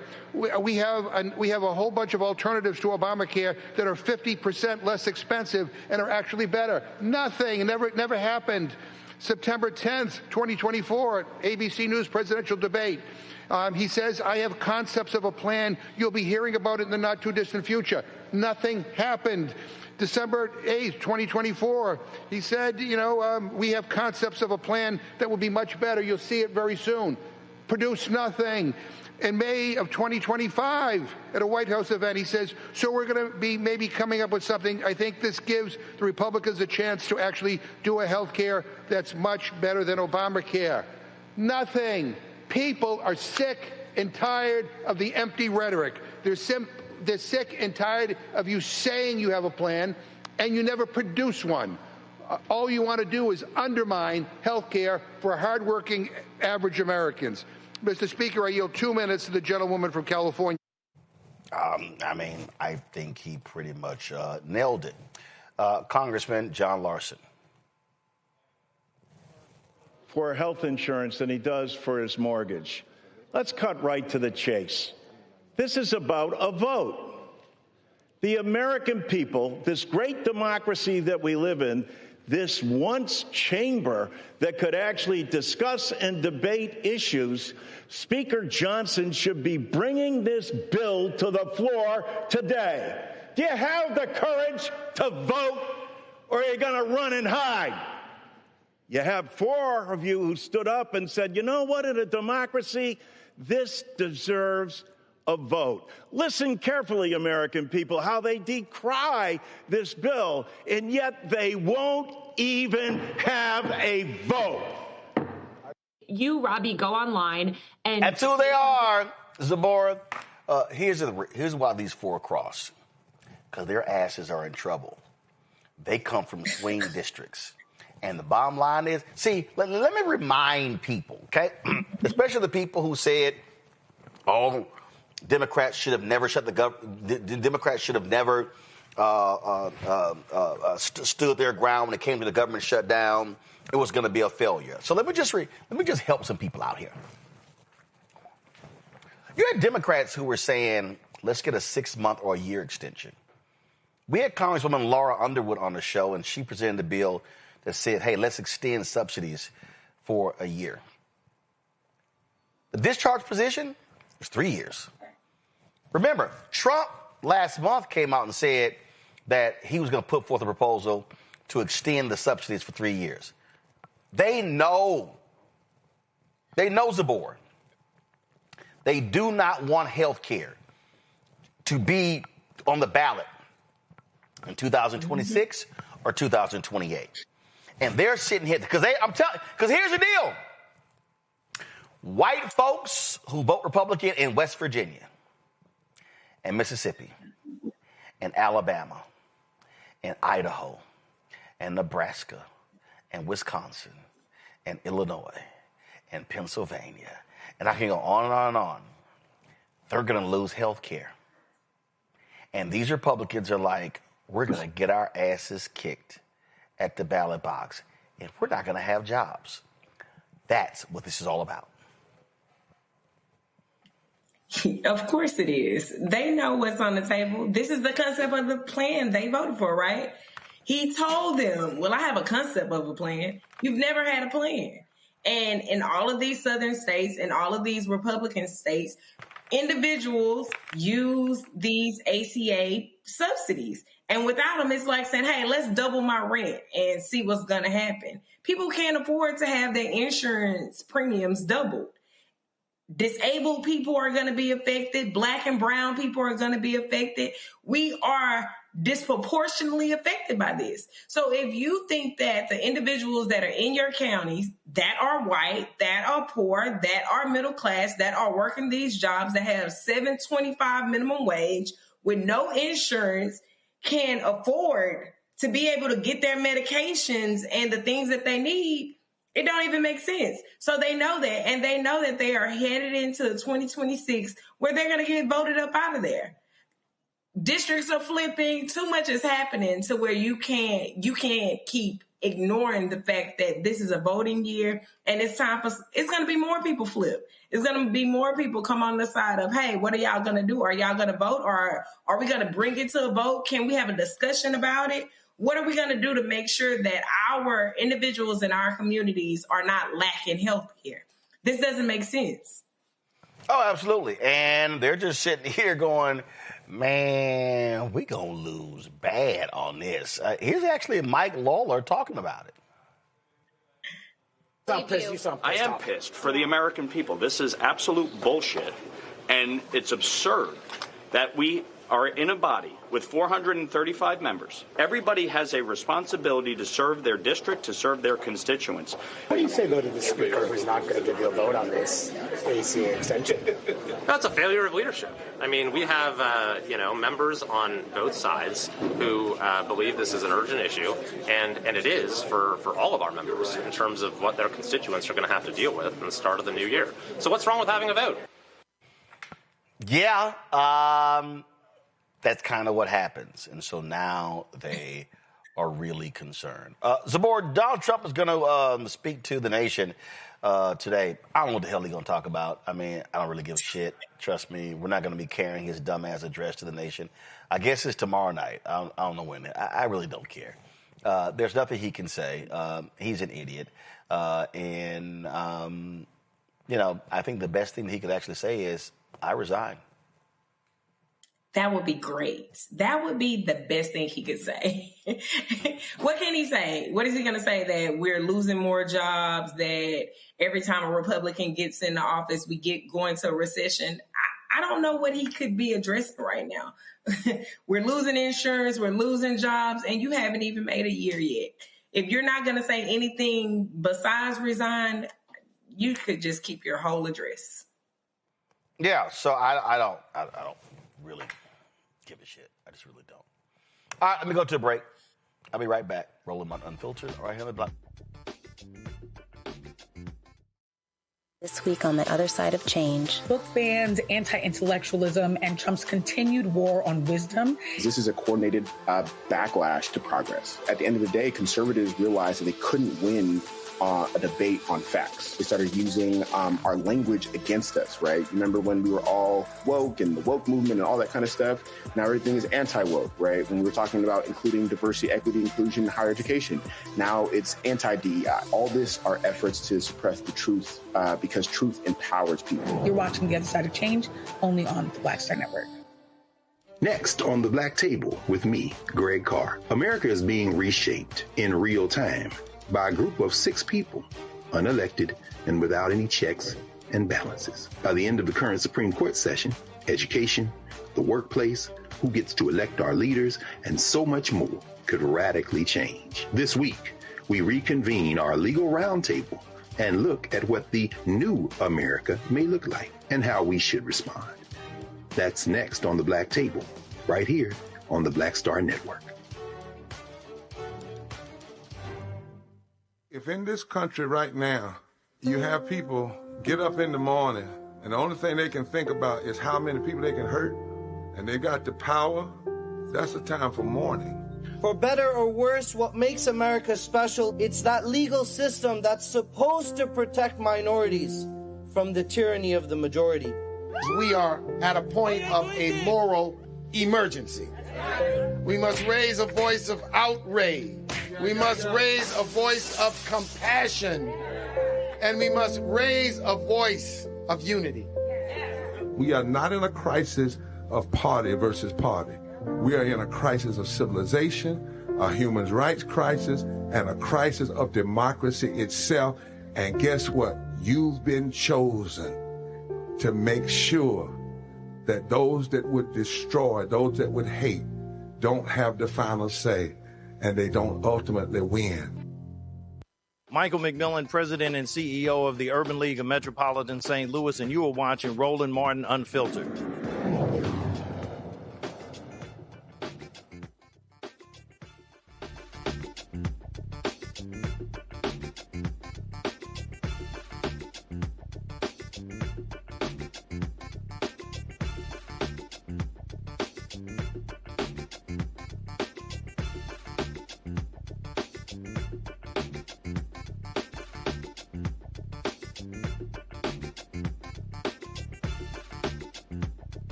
Folks, earlier in the show, Steve Perry talked about a very little-known story that America's first HBCU was supposed to be set in New Haven, Connecticut, but Yale University was like, nah, we ain't having that. We ain't having that. And so there was a documentary that was done on this. It was put together by the Yale Library. And so, you know what? I wanted to share that with you. Check this out.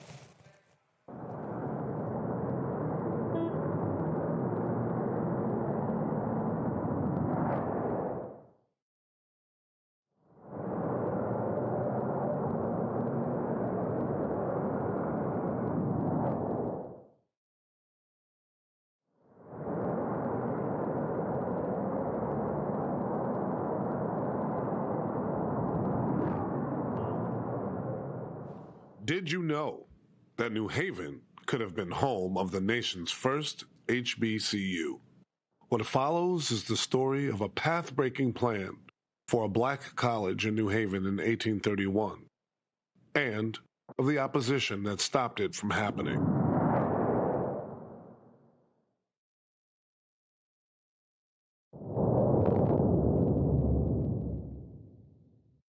New Haven in 1831 was the co-capital of Connecticut, as it would remain until 1875. An impressive new state house had just opened on the New Haven Green, behind the Center Church and right across College Street from Yale. For white business and civic leaders, New Haven was a city on the rise. It was a center of education and publishing. Noah Webster had just completed the epic American Dictionary of the English language in 1828. Connecticut had the highest college matriculation rate in the nation and the highest literacy rate. In 1830, New Haven was the nation's 23rd largest city with a population of almost 11,000. Wealth was accumulating for white elites. Manufacturing was growing. Immigration from Europe was on the rise. The first steamboat service between New Haven and New York City started in 1815. The Farmington Canal opened in 1828. Signs of prosperity included the Hill House Mansion, Sachem's Wood, built just north of the town center in 1829. On the Green, local Congressman Ralph Ingersoll built an impressive red brick house in 1829.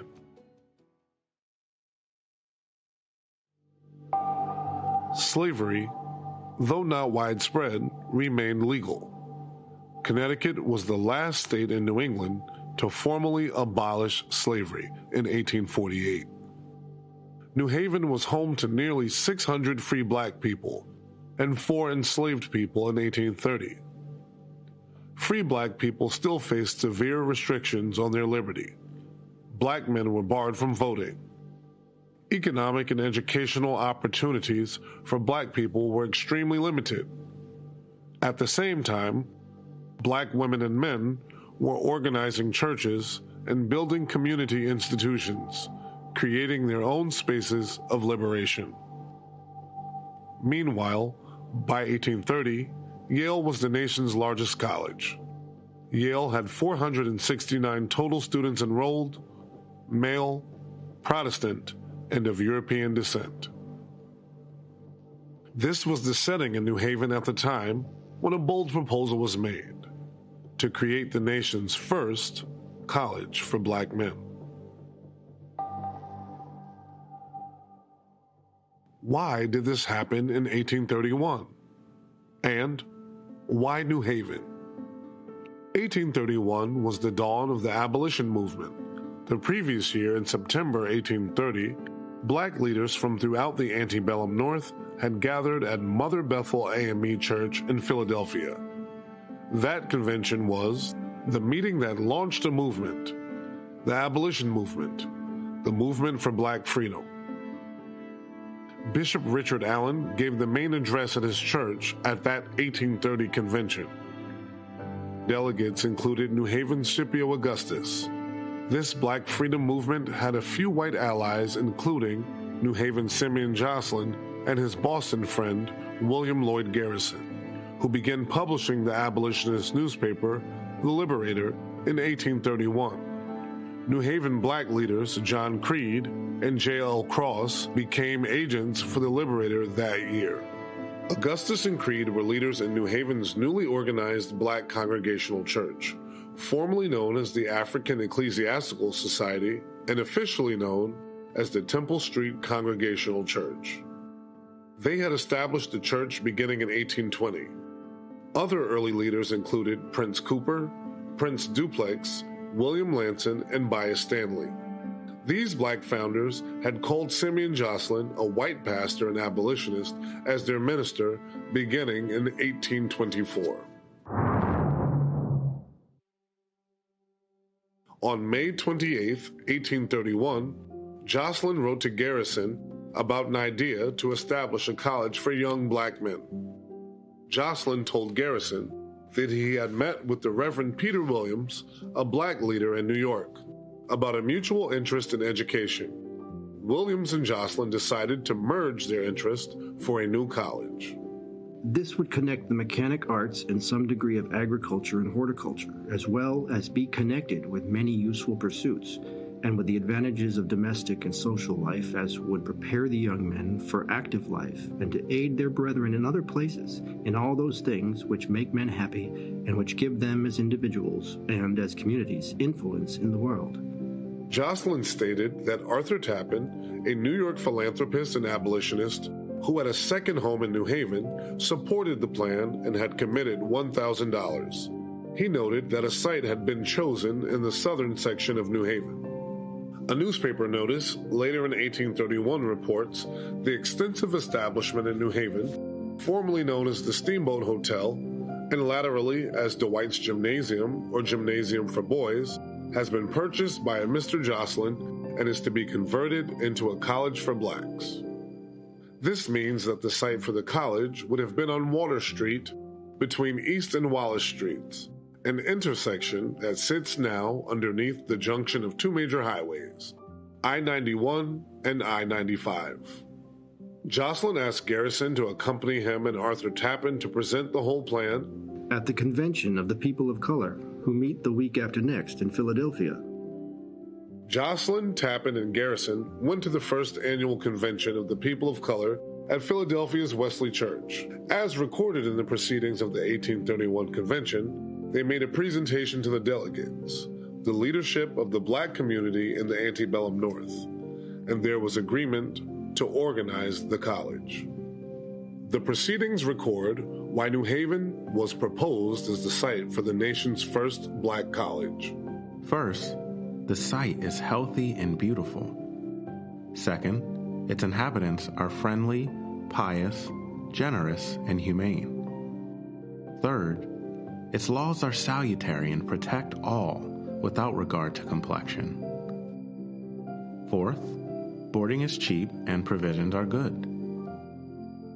Fifth, the situation is as central as any other that can be obtained with the same advantages.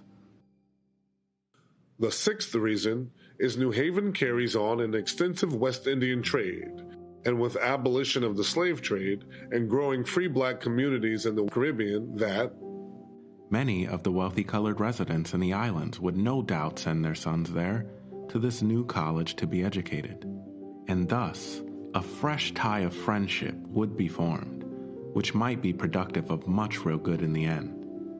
And last, though not least, the literary and scientific character of New Haven renders it a very desirable place for the location of the college.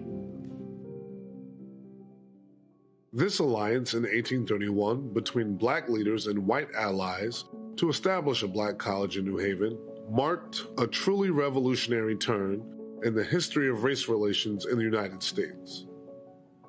The proceedings noted, the convention would wish it to be distinctly understood that the trustees of the contemplated institution shall a majority of them be colored persons. The number is proposed 7, 3 white and 4 colored. The convention was held June 6 to 11th, 1831. Jocelyn, Garrison, and Tappan were invited to speak on June 8th.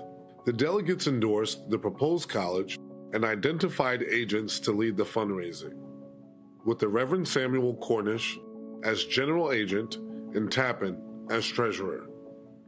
Several provisional committees were established, with free black leaders in 14 communities, including New Haven, with Bias Stanley, John Creed, and Alexander C. Luca. Garrison visited New Haven not long after the convention in late June and gave 2 public addresses.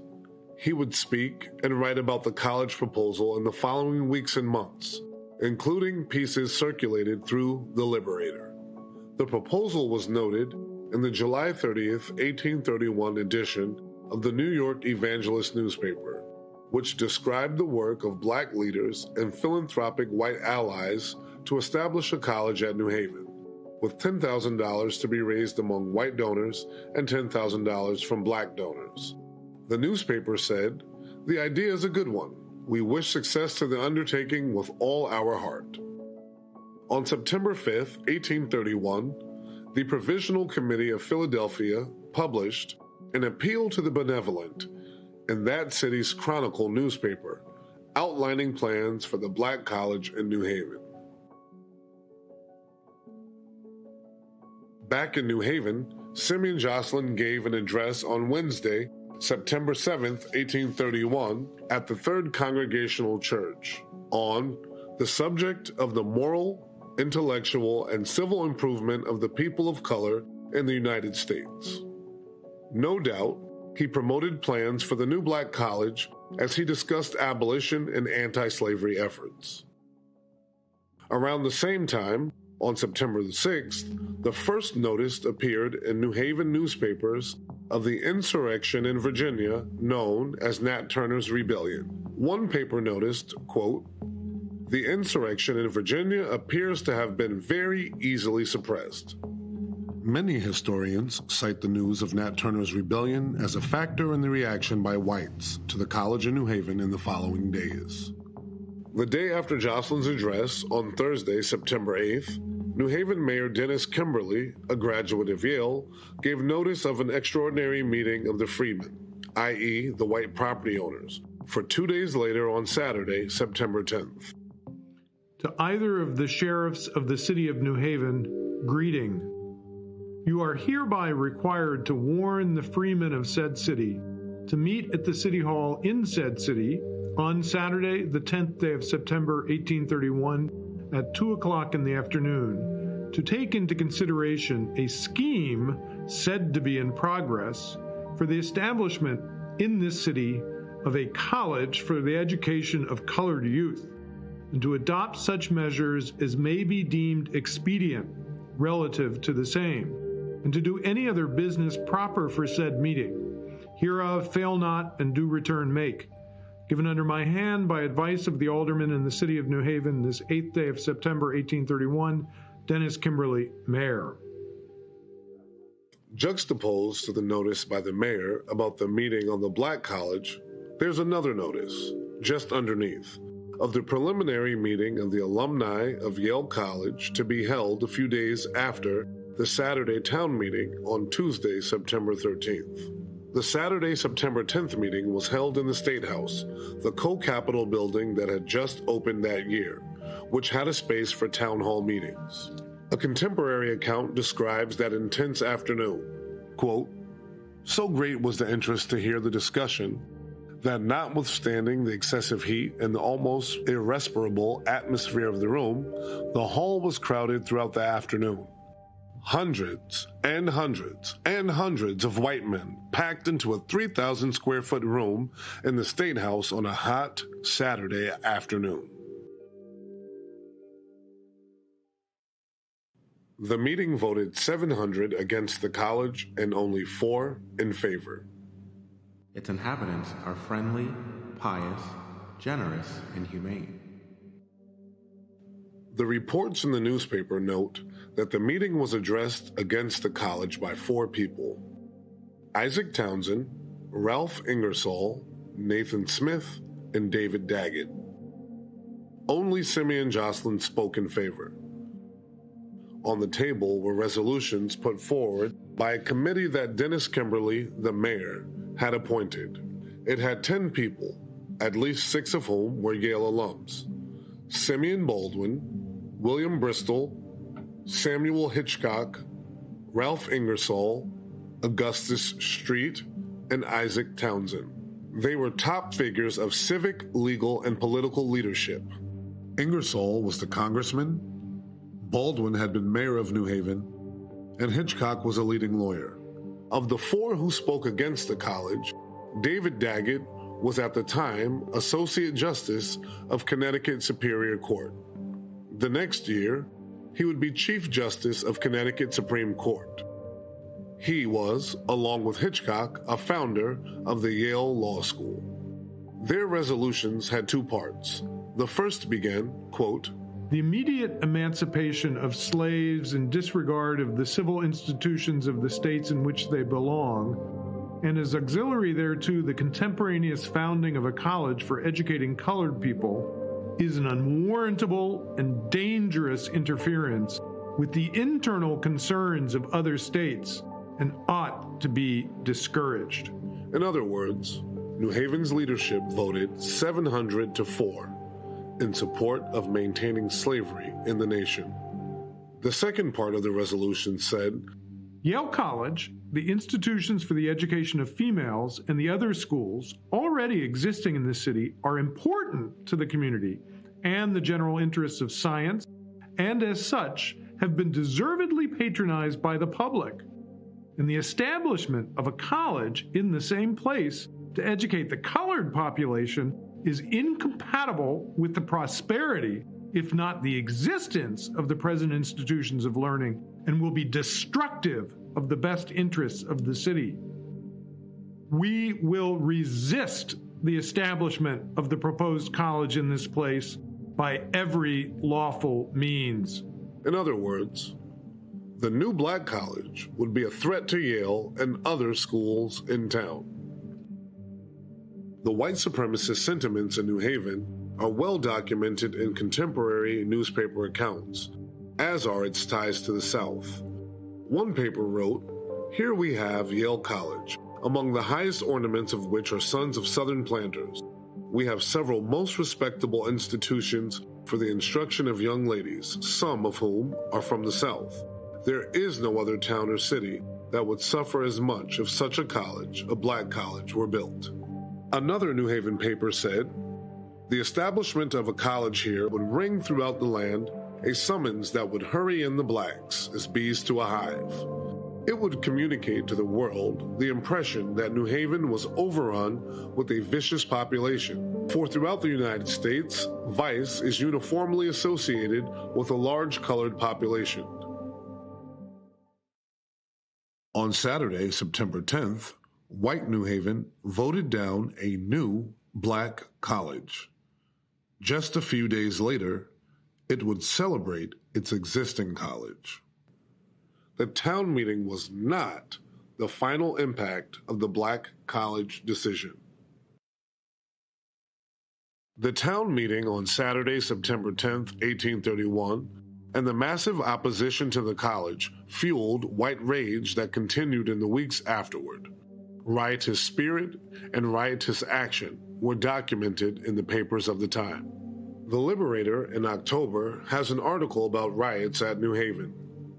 It notes, the New Haven home of Tappan, the New York philanthropist and abolitionist, had been attacked. It notes that a house owned by a black person on Mount Pleasant in New Haven had been, quote, leveled to the ground. A Philadelphia newspaper reported, around this time on Thursday evening, a black man was knocked down in the streets, and on Friday evening, the house of the most respectable gentleman was assailed with shouts, indecent songs, and a shower of stones. There were many reports of such activity. New Haven was the talk of the nation, and even the toast of white Southerners. New Haven's decision, 700-4, against the black college in 1831 was celebrated by many voices in the slaveholding South. A Georgia newspaper, September 24, 1831, said, "We are glad to find that the good sense of the people of New Haven has induced them to act promptly and vigorously in opposition to the ill-judged and unjustifiable enthusiasm of misguided zealots." A Richmond newspaper describes what New Haven had done as an admirable lesson, and the newspaper in Natchez, Mississippi, carried a piece in October 1831 that reads, "The attempt made by a convention in Philadelphia to establish a college in New Haven for the education of the blacks has been met by the citizens of the latter city in a spirit that will be duly appreciated by the people of the South." New Haven's decision to oppose the college was widely covered throughout the country and had real impact in national conversations. New Haven's action thwarted plans to promote education and liberation and reinforce the status quo of slavery and racial oppression.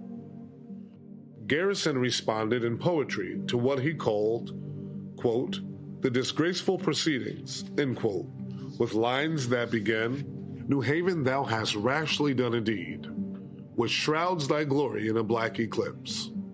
New Haven's action had real impact in law and policy. The New Haven experience was cited by opponents of Prudence Crandall and her Academy for Black Women in Canterbury, Connecticut. Both the 1831 College and Prudence Crandall School were followed by severe reaction at the state legislature, which on May 24, 1833, passed what became known as the Black Law that prevented the education of blacks from out of state in Connecticut. Crandall was arrested, placed on trial. When it came to trial, the judge was David Daggett, Yale alum and former faculty who led the opposition to the college in 1831. The U.S. Supreme Court would draw on Daggett's ruling in their infamous Dred Scott decision of 1857. That decision cited Connecticut and Daggett's ruling that black people were not within the meaning of the word citizens in the Constitution of the United States. The actions in New Haven in 1831 had real impact, locally, statewide, and nationally. And the fact that the college was blocked had a real impact on generations whose access to higher education was limited. The Beinecke Library holds a pamphlet published by Simeon Jocelyn about the 1831 college proposal, its supporters, and the opposition.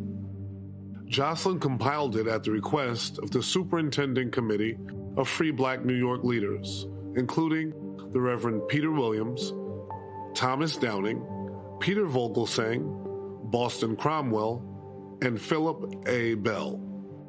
This copy was owned by John Warner Barber, a New Haven engraver, historian, and abolitionist, one of the 4 whites to vote for the college. In his hand, it says, "To be carefully preserved." He knew this story needed to be told, needed to be remembered. 190 years later, let us remember. Let us engage this story of the past in our own present times.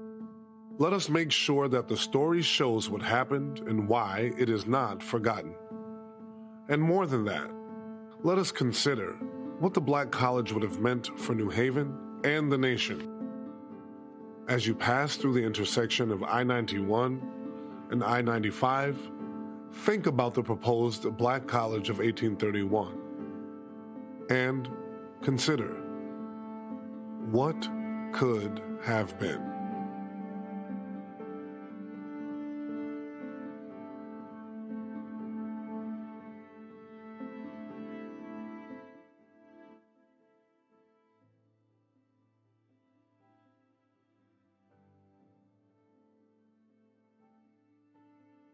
That's why history is so important, and to recognize where we are in this country when it comes to history. And so all of these white supremacists are upset because Robert E. Lee's statue is being removed. Well, guess what? He was a domestic terrorist. I don't want to hear this shit about how honorable he was. They're sitting here, President Dwight Eisenhower called him one of four of the greatest Americans. I don't give a shit. I don't care. He was a white domestic terrorist who wanted black people to stay enslaved. And I will never, ever change my position on that. So what we have to understand is, one, we must always understand our history, respect our history, but you've got to have platforms that are also telling our history. And the reality is, when you're black-owned, you can do that. Here, we do not ask permission to tell our story. We tell it unapologetically. Folks, that is it for us. Want to support the work that we do, please join our Bring the Funk fan club. Your dollars are critically important to that. When you invest, and let me be real clear, kill the music. I had somebody ask me, and they said, man, what do you do? I said, guys, we don't send people's hats, T-shirts, mugs, backpacks, all kind of stuff. Because the people, when they get to the show, it goes into the show. I'm not joking. We're about to order $175,000 in equipment. We're completely upgrading our entire audio. A lot of y'all been talking, oh my God, fix the audio, complaining. Well, we've been going through that. We're completely doing that. We're ordering another LiveView 800. That's $20,000. I'm literally right now focusing on about $500,000 in upgrades. Why? Because we have to have the infrastructure to do this. We got to have the ability to be able to utilize vMix software and be able to utilize green screens and bring in hosts and guests from other cities as well. Because nobody else is doing what we're doing. We have been methodically building this show, methodically building this network, and nobody else in Black America is doing what we're doing. We do shows on StreamYard. We're not trying to do every single show on StreamYard. We're not trying to do that. We go on the road. We go hard. We walk in places, and when they see us coming in with our gear, they realize, oh, damn, they're not playing around. And that's what we want people to understand, that when we show up, that we are coming with our A game, we are coming with the type of equipment that is going to give us the opportunity to do whatever kind of broadcast is necessary in order for us to inform people what's going on. I'm just, and y'all, those of you who are watching our show when we were in Houston for Afrotech, I just want to show you. I mean, this is what our footprint looked like when we were there. When we were there broadcasting for Afrotech, and we appreciate Afrotech, supporting us and assisting us with that. But when we went in there broadcasting, we made it perfectly clear how we wanted everything to look, and we wanted people to understand that when we walked into that space, and then they saw what we were doing, and they saw our coverage, that they understood, and so. This right here was the video, and you see right here when we were there. You see right here how we had our footprint, our 18-foot crane, our switchers and our sliders and all those things. Y'all, that's what this thing is all about. So that's why your support is critical, because we are trying to elevate our game. We do not want Roland Martin Unfiltered and all the shows on the Black Star Network in 2026 to look like anything we did in the last 7 years. We're upgrading our cameras, robotic cameras on the road, and so we're doing a whole lot of that. And so trust me, when you give, we appreciate every single dollar, and we put every single dollar to use. And so if you want to support us via Cash App, use the Stripe QR code. See it right here, bottom left-hand corner. PayPal's R. Martin Unfiltered. Venmo's RM Unfiltered. Zelle, Roland at RolandSMartin.com. Roland at RolandMartinUnfiltered.com. Checks and money order, make it payable to Roland Martin Unfiltered, P.O. Box 57196, Washington, D.C. 20037-0196. Download the Black Star Network app, Apple phone, Android phone, Apple TV, Android TV, Roku, Amazon Fire TV, Xbox One, Samsung Smart TV. You can sit on all those platforms. We're going to give you, I think we will no longer be, we're switching over our app from another company. I don't believe we're going to be on Xbox One. I'll let y'all know that. If you want to get my book, White Fear, How the Browning of America is Making White Folks Lose Their Minds, please do so. Get it at bookstores and online everywhere. Download the audio version I read on Audible. Get our Black Star Network gear. Somebody sent me a text and said, hey, are you selling those shirts? Don't blame me for a black woman. Absolutely. You can get that T-shirt at shopblackstarnetwork.com. All the products to my left, these are all black-owned products. If you want to get Christmas gifts, please support these folks right here. And go to shopblackstarnetwork.com and peruse all of our products, and you can actually support these black-owned businesses. And when you support them, you support us. And don't forget, folks, you've got 7 hours left, less than 7 hours if you want to invest in Fanbase. They're close to $17 million raise. It's at 15.9. It's actually at $16 million. They're in the final stretch as we speak. And so if you want to invest, startengine.com/startengine.com, again, startengine.com/fanbase, startengine.com/fanbase. You see it right here, folks, and check that out. And, of course, download the app, Fanbase, as well. Folks, that's it. I'll see you tomorrow right here, Roland Martin Unfiltered on the Black Star Network. Holla!